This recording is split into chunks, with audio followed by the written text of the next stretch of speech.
Before we begin this video, I recommend that you visit google.com and search for dinardata.com. This website is a great resource for the latest updates on Dinar Guru news, all conveniently located on one page.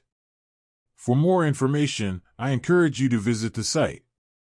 Major powerful countries are coming into Iraq. It's going to affect their currency exchange rate. More than anything else, it will rocket their float, and that when you have to be very astute. Watch it. You've got to watch the rate in the float. Know when to hold 'em and know when to fold 'em. Know when to back off. Al-Alaq stresses the importance of achieving stability in the dollar price and the necessity of changes in the trade system. The beginning of January there will be no more use of the US dollar. That should be a major plus for the Iraqi dinar. It shouldn't take very long after that and we should start seeing some increases in the Iraqi dinar exchange rate. There are some interesting articles from Iraq.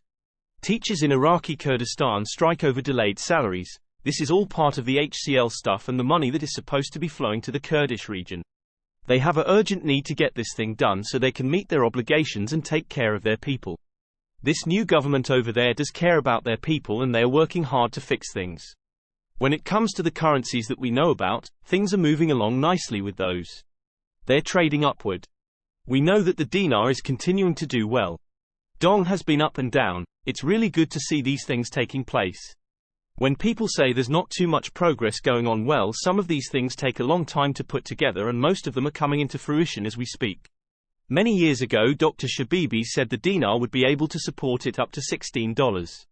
Would that still be true for the Ri? No, it's far past that, but it would be illogical to come out at $16 or $28 or whatever. You need that margin for the float. You don't need it to show off. That's what Kuwait did and they realized their mistake.